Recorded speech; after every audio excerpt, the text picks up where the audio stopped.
Muy bien, ahora vamos a continuar y vamos a hablar acerca de la comunicación parácrina. Para, que significa al lado, cercano, muy próximo, ¿no?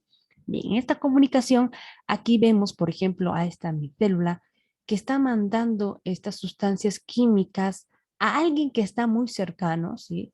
Por ejemplo, esta célula blanca, vean, está muy cerca, igual que las otras, ¿no? Entonces, es un tipo de comunicación parácrina cuando el mediador o la sustancia química actúa a nivel local, ¿no? Muy cerquita, de acción local, mediador local.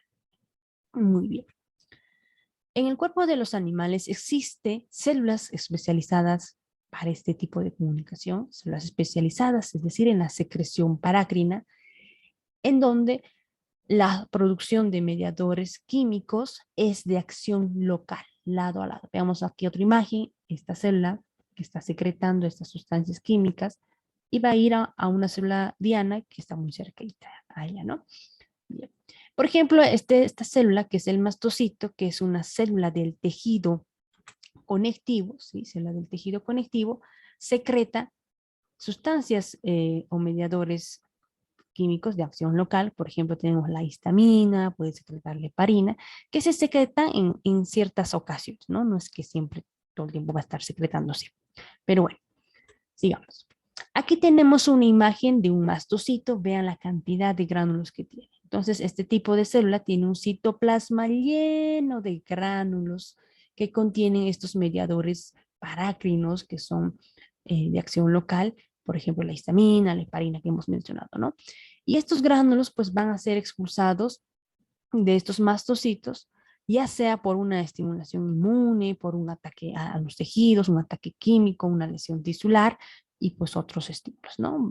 Cualquier noxa que va a hacer que digan, chicos, tenemos que secretar esta histamina o heparina y tal, porque tienen que cumplir una función, tienen que hacer algo también estas sustancias, ¿no?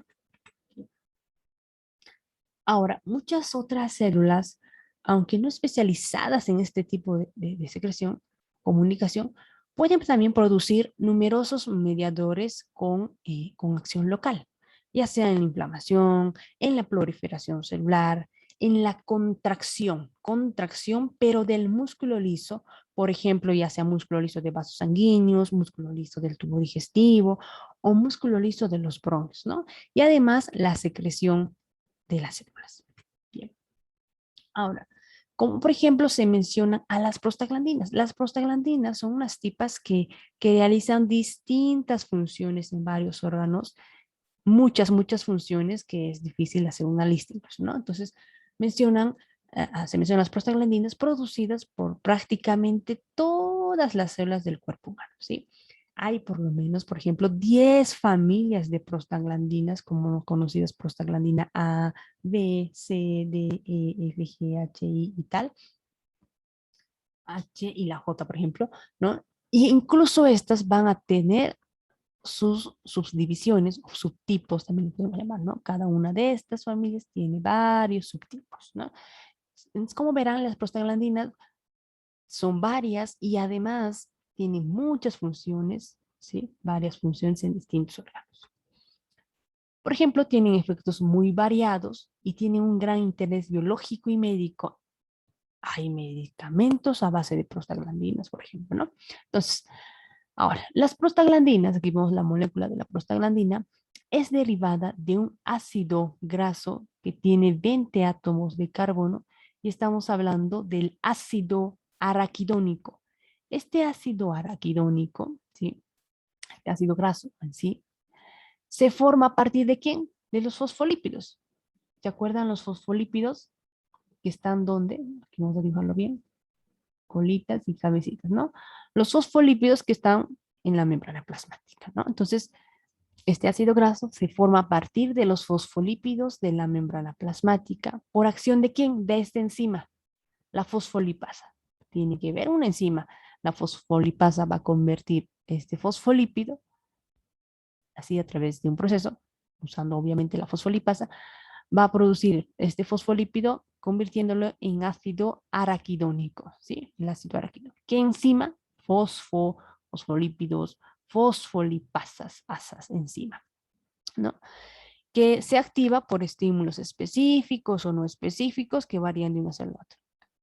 Ya hemos visto en todo. A la enzima también va a haber alguien que le dice, tienes que activarte y tienes que hacer este proceso. En caso de las fosfolipasas, convierte fosfolípidos en ácido araquidónico, ¿no? Bien, ahora, sería imposible mencionar, como te dice aquí, sería imposible mencionar a todos los efectos de las prostaglandinas, pero se van a mencionar algunas, por ejemplo, ¿no? Ellas parecen regular la flexibilidad de los eritrocitos, aquí tenemos este glóbulo rojo, ¿no? Y que vemos que es flexible, ¿no? Y cuando pasa, por ejemplo, un capilar, se deforma o se aplana, ¿no? Entonces, ellas parecen, estas prostaglandinas, en regular la flexibilidad de los eritrocitos que se deforman al pasar a través de los capilares sanguíneos, que son vasos delgaditos, ¿no? Pequeños. Bien, otras prostaglandinas también disminuyen la secreción de ácido clorhídrico. Aquí tenemos el ácido clorhídrico, que está en el estómago, obviamente, se produce en el estómago. Y vean, va a disminuir la producción del ácido clorhídrico por las glándulas de la mucosa del estómago, ¿no? Por tanto, si disminuye este ácido, que es ácido, este ácido clorhídrico, voy a hacer que se evite que se evite formar más úlceras peptídicas, ¿no? O úlceras en el estómago. E inhibe o bloquea la formación de más úlceras peptídicas o úlceras del estómago. Bien, por eso se usa muchas veces estas prostaglandinas, ¿no? Otra participación tiene en la regulación del sistema reproductor femenino, incluyendo lo que va a ser el ciclo menstrual.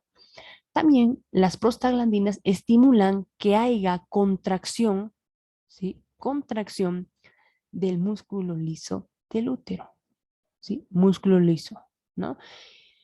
Porque no hay esquelético. Entonces, estimula la contracción del músculo liso del útero y puede inducir el aborto, ¿sí? Pero esto en etapas muy tempranas, ¿no? Cuando se inyecta en el saco amniótico, ¿sí? Del embrión durante el primer trimestre del embarazo. ¿Por qué? Porque va a hacer que aumente la contracción y como es unas etapas tempranas del embarazo, va a producir un aborto, ¿no? Bien, un aborto. Ahora, las inyecciones intravenosas ya al final, en el noveno mes del embarazo, pues va a producir lo que es el parto. Y bueno, aquí los bebés nacen así, ¿no? Bien. Ahora, además de las prostaglandinas, el ácido araquidónico de la membrana plasmática da lugar a otros agentes que actúan localmente, es decir, va a dar origen a otras sustancias que también actúan como en forma de un mecanismo de comunicación, perdón, una comunicación parácrina, ¿no? Todos los mediadores derivados del ácido araquidónico son conocidos con el nombre genérico de eicosanoides. ¿Qué quiere decir? Todos los hijitos del ácido araquidónico van a ser denominados en conjunto como eicosanoides, ¿sí? Y aquí en estos eicosanoides tenemos las prostaglandinas, que participan en inflamación, tenemos los tromboxanos, tenemos también los leucotrienos, ¿no? Todos estos compuestos participan en procesos inflamatorios, ¿no? Bien, entonces acuérdense, el ácido araquidónico da origen también a otros mediadores que son denominados en conjunto como eicosanoides. Bien, ahora pongamos ejemplo. Ejemplo, los antiinflamatorios de naturaleza esteroide, ¿sí? Por ejemplo, como la cortisona, ¿sí? Vamos a decir de este grupo, inhiben la liberación del ácido araquidónico. Va a hacer que no se produzca este ácido araquidónico, ¿sí? Que viene de dónde? De los fosfolípidos de la membrana, ¿no? Entonces, evita que se forme el ácido araquidónico porque va a bloquear a este nivel, ¿no? Bloqueando así la producción de otros mediadores locales. Hemos dicho que el ácido araquidónico me da origen a otras cosas, pero si yo bloqueo el ácido araquidónico tampoco voy a tener sus hijos, ¿no? Entonces no va a haber prostaglandinas, no va a haber tromboxanos, no va a haber leucotrienos, ¿no? Un caso ejemplo de la cortisona que hace eso, bloquea estos mediadores, pero inicialmente bloquea ¿a quién? A la madrecita, el ácido araquidónico. Ahora, en relación a los antiinflamatorios del tipo no esteroideos, ¿sí? Vamos a tener, por ejemplo, la aspirina, el ácido acetilsalicílico o la indometacina, ¿sí? Lo más conocido, ustedes conocen el ácido acetilsalicílico, ¿no?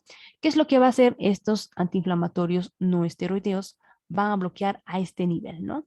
A este nivel, inhiben o bloquean a este nivel. Y por tanto, cuando bloquean a este nivel, no va a haber lo que van a ser tromboxanos, no va a haber prostaglandinas, ¿sí? Pero como están bloqueando solo a este nivel, ¿sí? A este nivel va a estar todo ok, ¿no? No va a pasar nada, no está bloqueado. Y por tanto va a haber leucotrienos. Por eso te mencioné y te dice, bloquean la formación de prostaglandinas y tromboxanos, pero no impide la formación de leucotrienos. Los leucotrienos están todo ok. Bien, algunas células producen el gas óxido nítrico. Vamos a ver, por ejemplo, aquí vemos una célula endotelial, ¿no? Y vean, producción de óxido nítrico, ¿no? Abreviado como NO. Bien. Este óxido nítrico que se disuelve y actúa como secreción también paracrina. Incluso esta imagen nos demuestra un tipo de secreción paracrina lado a lado, ¿no? También es denominado como un neurotransmisor, ¿sí? Por ejemplo, los macrófagos y neutrófilos secretan el óxido nítrico en sitios o en procesos inflamatorios, ¿no? ¿Como parte de qué? De un mecanismo para librar a los tejidos de los microorganismos invasores, como defensa. Ahora, el papel del óxido nítrico como una señal paracrina ha sido bien estudiada en las células que recubren internamente los vasos sanguíneos. ¿De quién estamos hablando? De las células endoteliales, ¿no? Estas células endoteliales que van a secretar también el óxido nítrico.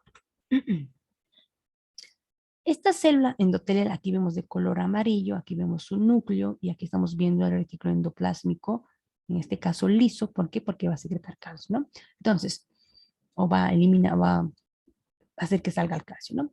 Esta célula endotelial, si ustedes ven, tiene estos receptores, ¿no? Estos receptores que vemos acá, este receptor específico que capta un neurotransmisor que es la acetilcolina, en este caso, que son, por tanto, está captando esta acetilcolina, son denominados receptores colinérgicos, ¿sí? Esta acetilcolina va a ser liberada pues, de las terminaciones nerviosas del sistema nervioso autónomo parasimpático, ¿no?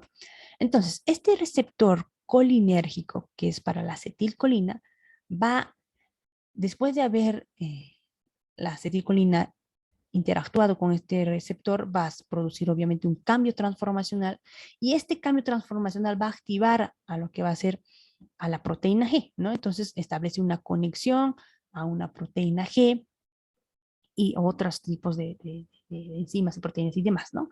Que va a estimular, por tanto, la formación del inositol trifosfato. Hemos visto en anteriores presentaciones como la proteína G, después de una serie de procesos, se produce la formación del inositol trifosfato, ¿no? El IP3. Este IP3, ya hemos mencionado, ¿qué hace? Va al retículo endoplásmico liso y va a abrir puertitas del calcio, ¿sí? Porque aquí adentro de este retículo hay mucho calcio. Entonces va a hacer que salga el calcio. ¿Por qué? Porque abrió las puertas, ¿no? En una cadena que conduce la liberación de calcio a partir del depósito del retículo endoplásmico liso, ¿no? ¿Y dónde va a liberar el calcio? Pues al citosol. El calcio va a salir al citosol, para el citosol de la célula endotelial, porque en este caso, en este momento, estamos en la célula endotelial, ¿no? Bien. Luego de este calcio, ¿qué es lo que va a hacer? Este calcio me va a activar una enzima que vemos aquí, ¿sí? Que está presente en el citoplasma, no está en la membrana, está en el citoplasma de estas células endoteliales, que esta enzima, que es la sintetasa enzima de óxido nítrico, la misma, el nombre de esta enzima te está diciendo que va a secretar, ¿no? Entonces, ¿secreta qué? Óxido nítrico, ¿no? Este óxido nítrico se va a difundir rápidamente, va a pasar la membrana de la célula endotelial, llega al espacio extracelular y va a volver a vamos a decirlo, entra a lo que va a ser al músculo liso, atraviesa su membrana fácilmente, ¿no?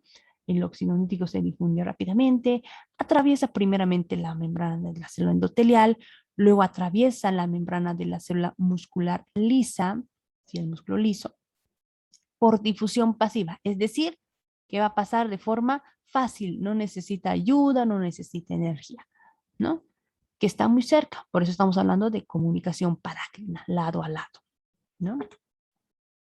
Ahora, dentro de la célula muscular lisa, el óxido nítrico se une al grupo prostético hemo de la enzima soluble llamada guanilato ciclasa, ¿no? La guanilato ciclasa. ¿Y qué va a hacer? La activa, ¿no? En consecuencia, hay un aumento en la concentración de un mensajero intracelular, en este caso es el GMP cíclico, pasa de GTP a GMP cíclico, ¿no? Que es un mensajero intracelular, ¿no? Bien. Entonces, este GMP cíclico va a estimular también una proteína quinasa. Entonces, cuando digo quinasa va a haber fosforilación, una proteína quinasa específica que fosforila, ¿no? Acuérdense, les hemos mencionado que cuando decimos o hablamos de quinasa, estamos diciendo de fosforilación y fosforilación, ¿no? Bien. Entonces, una proteína quinasa específica que fosforila ciertas proteínas responsables de la relajación de esta célula muscular lisa. Hace que no se contraiga, sino que esté relajadita, ¿no? Dando lugar así a la dilatación de los vasos sanguíneos, porque el vaso sanguíneo tiene músculo, estamos hablando primeramente del endotelio, luego va a pasar músculo, a la célula muscular, ¿no? De este vaso sanguíneo. Entonces, ¿qué es lo que va a producir? Dilatación del vaso sanguíneo. Y por tanto, si estoy abriendo mi vaso sanguíneo, va a haber mayor flujo sanguíneo a nivel local, ¿no? Muy bien. Recuerden, el óxido nítrico lo que va a producir va a ser vasodilatación y no así vasoconstricción. Relaja las fibras musculares, la célula muscular en este caso, ¿no? Lisa.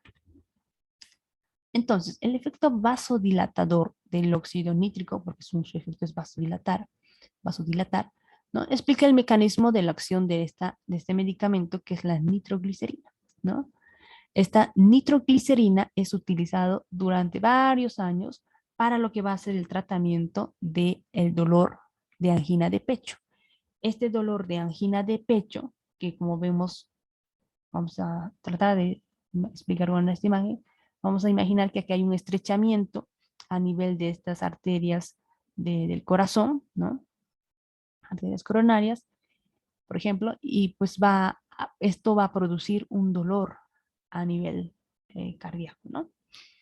Entonces, para el tratamiento del dolor de angina de pecho, que se debe a la disminución del flujo de sangre en el músculo cardíaco. ¿Por qué? Porque está como, vamos a decir, tipo así, ¿no? Está cerrándose este vaso y yo necesito dilatar, necesito abrir este vaso porque el flujo también está yendo lento. No está pasando la sangre que quiero que pase, ¿sí? Para nutrir a mi corazón. Y por tanto, ¿qué es lo que vamos a hacer? Ejemplo, en el caso de la nitroglicerina, lo que hace es vasodilatar y va a hacer que aumente el flujo. ¿Por qué? Porque estamos abriendo el vaso sanguíneo y pues va a entrar más sangre, ¿no? La nitroglicerina es convertida por el organismo en óxido nítrico. Y hemos visto qué hace el óxido nítrico, ¿no? Este relaja los músculos lisos de los vasos sanguíneos mediante el aumento de diámetro de los vasos y por tanto aumentando también el volumen. Va a pasar más sangre, ¿no? Que se ofrece a las células musculares estriadas del músculo cardíaco en este caso, ¿no? Bien, acuérdense que el músculo cardíaco tiene músculo estriado, ¿no? Pero también hay que mencionar que los vasos sanguíneos, su músculo es un músculo liso, ¿no? Bien. Entonces, si estoy permitiendo que que el músculo liso de este vaso sanguíneo se esté dilatando, va a haber más flujos de sangre, ¿sí? Que va a llegar a mi músculo cardíaco estriado, obviamente de mi corazón, ¿no? Bien. En el siguiente video vamos a continuar con la siguiente presentación.